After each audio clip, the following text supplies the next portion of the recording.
मैंने बहुत बुरे दिन देखे, बहुत बुरे दिन, लेकिन मैं दुखी नहीं हूं कि मैंने बुरे दिन देखे। मैं खुश हूं कि उन बुरे दिनों ने मुझे चलना सिखाया, उन बुरे दिनों ने मुझे दौड़ना सिखाया, उन बुरे दिनों ने मुझे चलना सिखाया। अगर वो बुरे दिन नहीं होते तो शायद मुझे आपकी तकलीफों का एहसास नहीं होता कि देश में गरीब की क्या है। मैं आपको ये कहना चाहता हूँ, हिम्मत मत हारो। मुझसे लोग ये कहते हैं कि भाई चंद्रशेखर आपकी ताकत ये नौजवान है, इनको क्या खिलाते हो? मैं उनसे कहता हूँ कि मैं तो खुद नौजवान, ये और मैं तो एक जैसे हैं, एक जैसी परिस्थितियों में गरीबी, बेबसी, लाचारी में पैदा हुए हैं। बहुत सपने लेके मैदान में हैं। माँ बाप ने रूखी सूखी खिलाकर अपना पेट काट काट कर पढ़ा लिखा के बड़े किए, इन उम्मीदों से कि कल पढ़ लिख के अपनी गरीबी, बेबसी और परेशानियों की जिंदगी से बाहर जाकर अपने घरों में अच्छी सुख सुविधाएं दे पाएंगे। तो अच्छी बात है, ये सपने जो हमारे महापुरुषों ने देखे, हमारे परिवारों के लोगों ने देखे, ये सपने पूरे होंगे। मैं यहाँ उपस्थित माताओं बहनों का भी बहुत धन्यवाद करता हूँ, जो बहुत सारी माताएं बहनें यहाँ बैठी हैं और कुछ माताएं बहनें वहाँ बीच में बैठी हैं। मैं उन सबका बहुत बहुत धन्यवाद करता हूँ, और जो बड़े हैं उम्र में उनका भी धन्यवाद करता हूँ। सम्मानित साथियों, काम की बात करते हैं।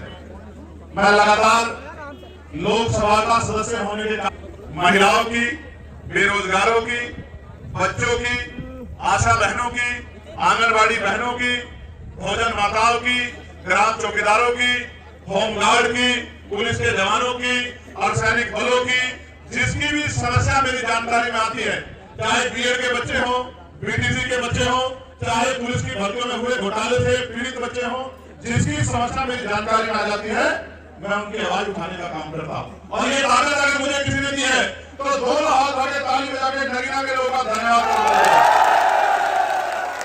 अगर नगीना के लोग और नगीना में भी चांदपुर का भी धन्यवाद होना चाहिए, मैं कहूंगा चांदपुर के लिए भी जोरदार तालियां होंगी, और चांदपुर के साथ साथ बिजनौर के लोगों का भी, इनका भी बहुत बहुत धन्यवाद होना चाहिए। बयापुर के साथियों का भी धन्यवाद होना चाहिए। देखो, आप जानते हो, तिनका तिनका करके घर बन जाता है और बूंद बूंद से घर हो जाता है। मैं तो प्राइमरी स्कूल के हेडमास्टर का बेटा हूँ, मैं तो एक गरीब परिवार से आता हूँ, गरीबी बेबसी में पला हूँ। मेरी माँ, आज भी बहुत सारी माएं देश दुनिया में जाता हूँ इस काम को करती हैं। मेरे पिताजी प्राइमरी स्कूल में मास्टर थे, और मेरी माँ, मुझे आज भी याद है, वो खेत से घास लाकर उस घास को से उस हमारी गाय भैंसों को पाल कर दूध बेचकर जो हमारे खर्चे में कमी आती थी, उस खर्चे को पूरा करने का काम करते थे।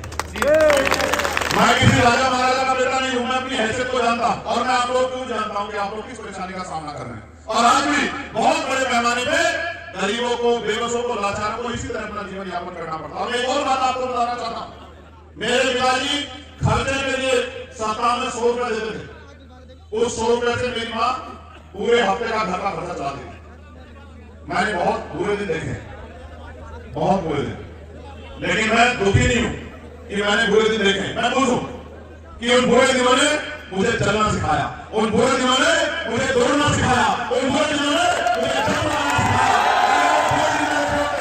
अगर वो बुरे दिन नहीं होते तो शायद मुझे आपकी तकलीफों का एहसास नहीं होता कि देश में गरीब की क्या है। मैं आपको ये कहना चाहता हूँ, हिम्मत मत हारो, मत हारो हिम्मत। दुनिया की कोई करना चाहता हूँ। जब मैं आपसे 100 रुपए की बात कर रहा था, उस समय 100 रुपए की हैसियत थी, आज 1000 रुपए की हैसियत नहीं है। मैं आपसे 2000 की बात कर रहा था, सन 2000 की। 2000 रुपए में 100 रुपए में हफ्ते का गरीबों का खर्चा चलता था, आज 1000 रुपए में गरीबों का खर्चा नहीं चलता। महंगाई 4 गुना बढ़ गई है। उदाहरण के तौर पर आपको कह रहा हूँ, 2000 में आप बेटी की शादी करते होंगे, बेटे की शादी करते होंगे, तो 1 तोला 2 तोले सोने खरीदते होंगे। खरीदते नहीं खरीदते सोना? कितने पैसे का आता था 2000 में? 3000 रुपए का, 4000 रुपए का, 3500 4000 रुपए तोला था। आज क्या भाव है? जो बोलो, तुम्हें नहीं बोलना है, बाकी सब बोलो। जिसने खरीदा हो ताजा वो बता दो, मैंने नहीं खरीदा है। 75,000 रुपए लगा लें, 85, चलो 80 लगा लेते। 3000 रुपए, 4000 रुपए तोले का सोना 20 साल 24 साल में वो 80,000 रुपए का हो गया।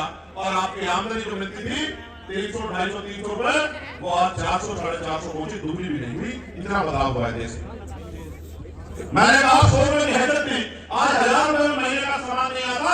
ये हालत है देश में, गरीब की तरह जीवन यापन कर रहा है, किसी छिपाना नहीं।